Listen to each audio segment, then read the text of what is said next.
थोड़ा मामला फिर ठंडा पड़ गया। अपन सास बहू सेंसेक्स में जब मुलाकात कर रहे थे तब वो 25,200 के ऊपर कामकाज कर रहा था।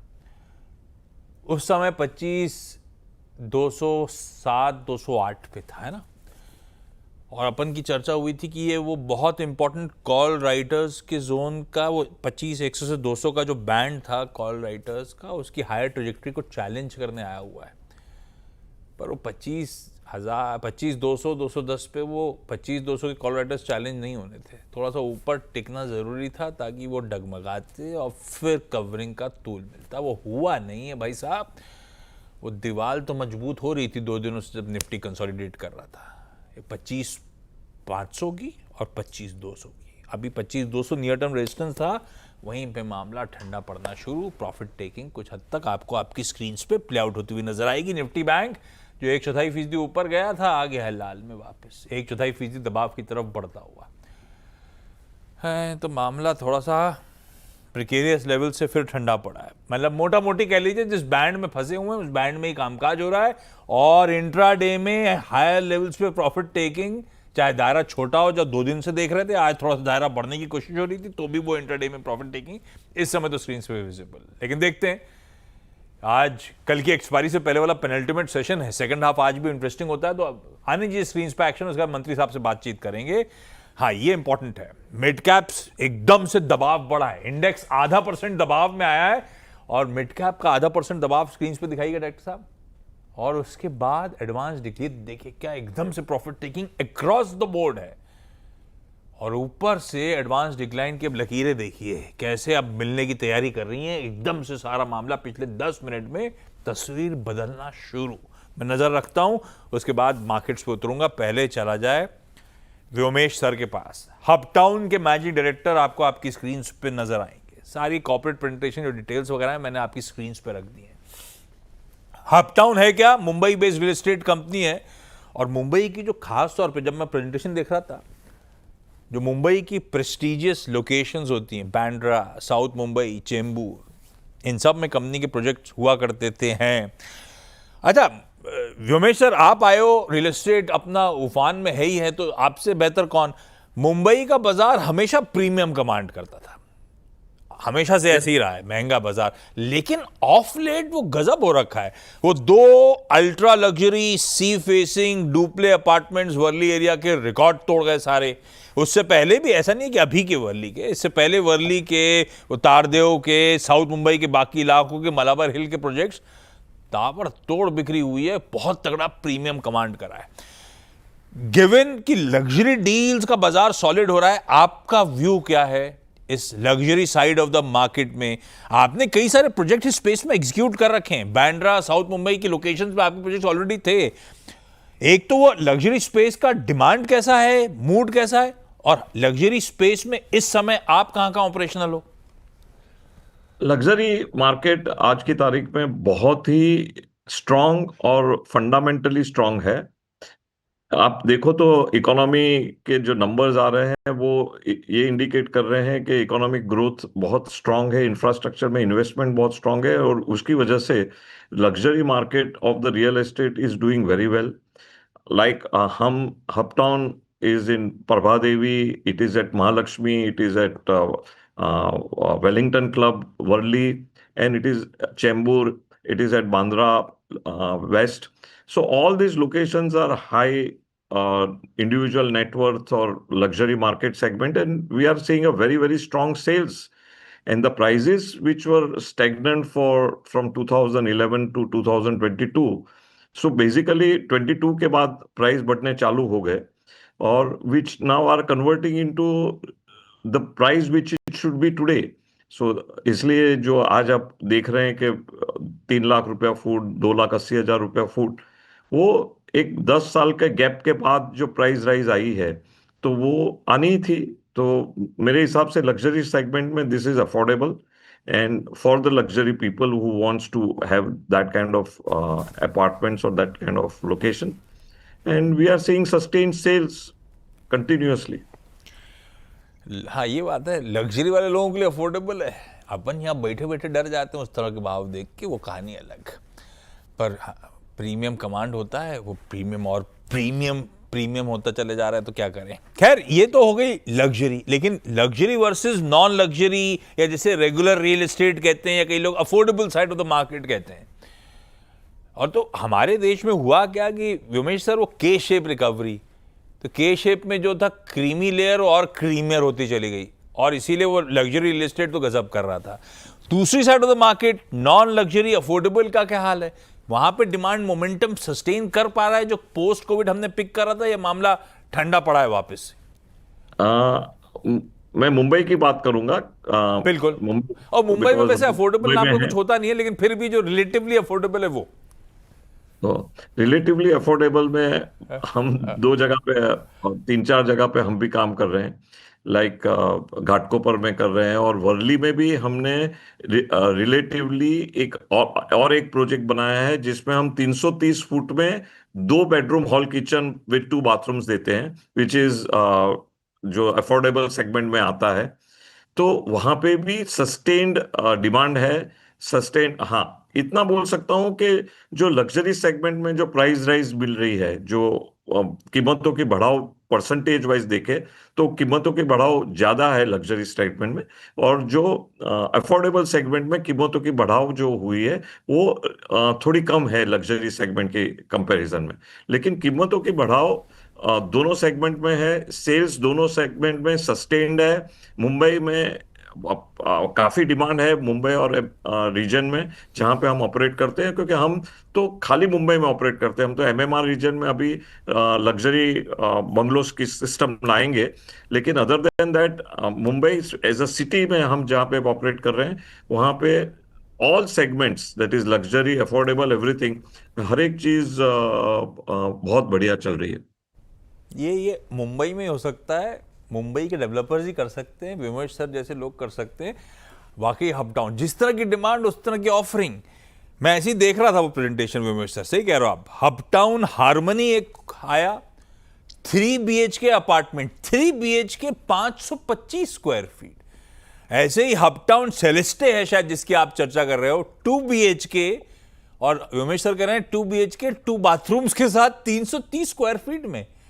गजब है, लेकिन पर ऐसी डिमांड है, इसी तरह से आप ऑफरिंग्स को बदलते हो। बढ़िया है। अच्छा व्योमेश सर, मैं लॉन्च पाइपलाइन पे आगे आता हूं। पहले इस समय on going projects, hub town कहां कहां, कौन से प्रोजेक्ट्स में, कौन से इंपॉर्टेंट प्रोजेक्ट्स पे कामकाज कर रहा है, किस तरह का size of development currently underway है?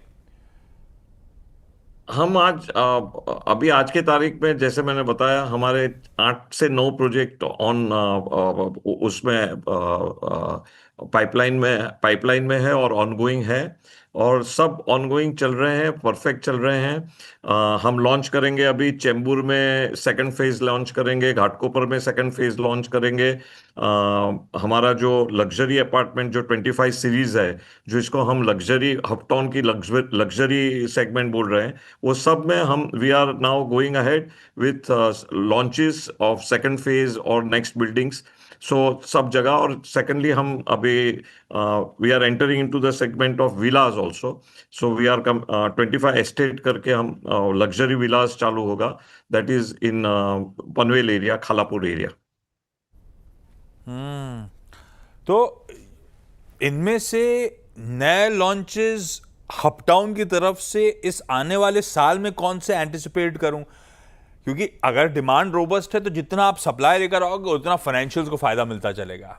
तो किस तरह की पाइपलाइन, किस तरह की डेवलपमेंट प्रोजेक्ट सामने खड़े हैं, कैसे आइडिएट कर रहे हो आप? जैसे जहां जहां पे सेल्स पूरे मुंबई में रोबस्ट है, तो जहां जहां हमने पहले सोचा था कि certain phases we will launch after एक साल के बाद या 1.5 साल के बाद लॉन्च करेंगे, वो सब प्रोजेक्ट जो आज के तारीख में जहां चालू है, वहां पे जो सेकंड फेज है या उसके बाद का फेज है, वो सब हम अभी ही लॉन्च कर रहे हैं, ये कमिंग फाइनेंशियल ईयर में। सो एवरीथिंग लाइक थाना में भी अभी हम लॉन्च करने जा रहे हैं, चेंबूर में लॉन्च करने जा रहे हैं, घाटकोपर में लॉन्च करने जा रहे हैं, Prabha Devi will be completed, and Mahalaxmi में लॉन्च करने जा रहे हैं।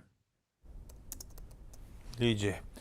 अच्छा व्योमेश सर, क्योंकि मुंबई लार्जली मुंबई पे वैसे है, मुंबई एमएमआर रीजन, थाने, इस एरिया में, गुजरात में प्रोजेक्ट्स, पुणे में प्रोजेक्ट्स भी हैं, लेकिन मेन अपना गढ़ मुंबई का, और मुंबई में बतेरों इंफ्रास्ट्रक्चर प्रोजेक्ट्स अंडरवे हैं। अब मिसाल के तौर पे वो कोस्टल रोड हुई, ट्रांस हार्बर वो लिंक जो बना, नवी मुंबई इंटरनेशनल एयरपोर्ट सामने आ रहा है, मुंबई मेट्रो बड़ा गजब का प्रोग्रेस कर रही है, हमारा एक हाई स्पीड रेल कॉरिडोर आ रहा है। मेरे ख्याल से ये सब रीजंस भी होंगे कि मुंबई में इस तरह से और प्रीमियमाइजेशन की तरफ हम बढ़ रहे हैं और प्रीमियम प्रॉपर्टीज कमांड कर रही हैं।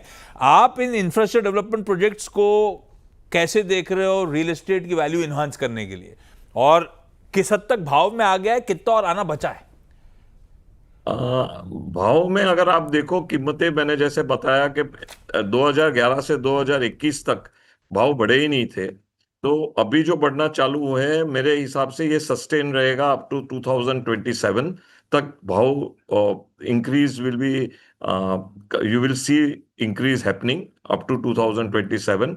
वो इंक्रीज रहेगा ही रहेगा, ऐसा दिख रहा है।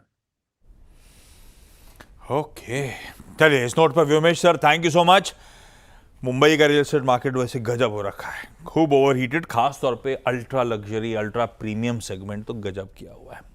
खैर, ये है मुंबई का मार्केट, हपटाउन की कहानी, और कैसे हपटाउन अपने आप को इन की पॉकेट्स में, जो मुंबई की पॉकेट्स उसमें पोजीशन करा हुआ है। लाइए जरा आप कुछ मार्केट्स की चर्चा करी जाए। मंत्री साहब को भी स्क्रीन पर रखिएगा। मंत्री साहब, थोड़ा सा मामला ठंडा पड़ गया निफ्टी पे, वही रेजिस्टेंस जोन कह लीजिए मोटा, आज थोड़ा सा एफर्ट डालने की कोशिश थी, पर गौरव ने जहाँ पोजीशन बनाई है वहाँ मुश्किल है उसको भेद पाना इतनी आसानी से। क्या करूँ मैं, निफ्टी पोजीशन कैसा है, ये क्या गिरावट आए तो खरीद लूँ वाला टेक्सचर ही है, कुछ और मामला है?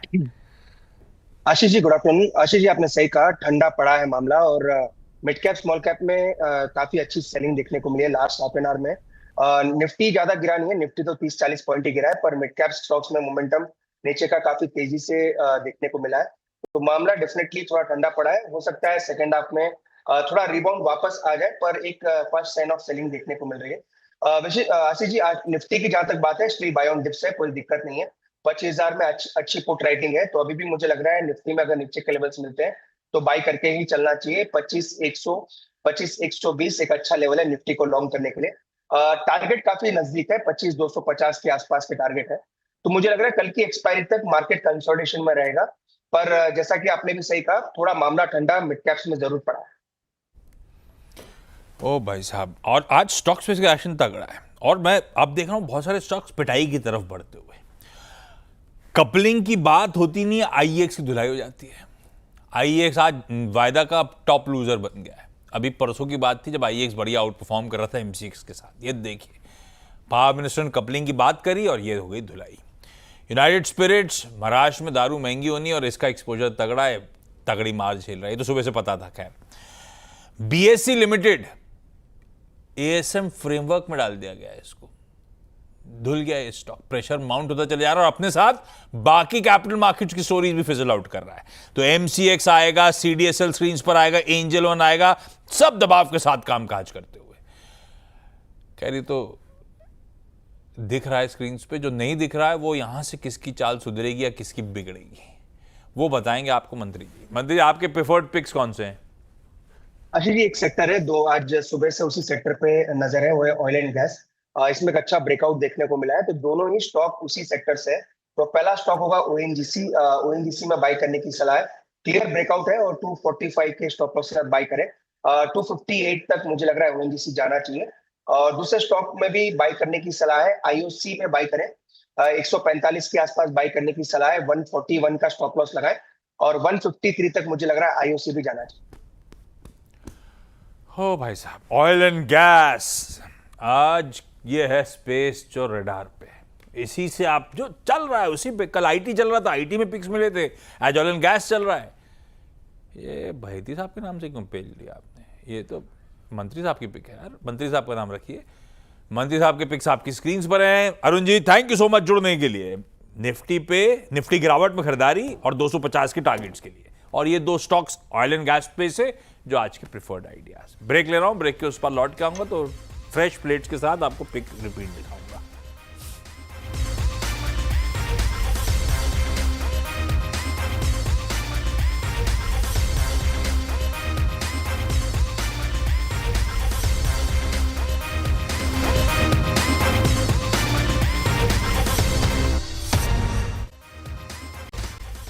चलिए ब्रेक के बाद आपका स्वागत है और एज प्रॉमिस अरुण कुमार मंत्री साहब की दोनों पिक्स वाली प्लेट आपको ठीक करके दिखा देते हैं। अरुण जी ने ऑयल एंड गैस स्पेस जो स्पेस चल रही है उसी पे दाव लगाया है और उसकी दोनों पिक्स आपकी स्क्रीन पर। ओएनजीसी अभी भी पसंद आ रहा है, खरीदारी करने का मन। एक तरफ ओएनजीसी पसंद और दूसरी तरफ आईओसी पे भी दाव लगाया जा सकता है, उसमें भी खरीदारी का कॉल। लेवल स्क्रीन पर है, नोट डाउन कर लीजिए। और इसी के साथ छोड़े जा रहा हूं ब्रेक में। ब्रेक के उस पर जब लौट के आएंगे, सेशन इंटरेस्टिंग है, ऊपरी तरफ से फिर इंट्राडे में मुनाफा वसूली दिख रही है। ऐसे में करना क्या है, कमाई के अड्डे में उस पर बातचीत। नमस्कार।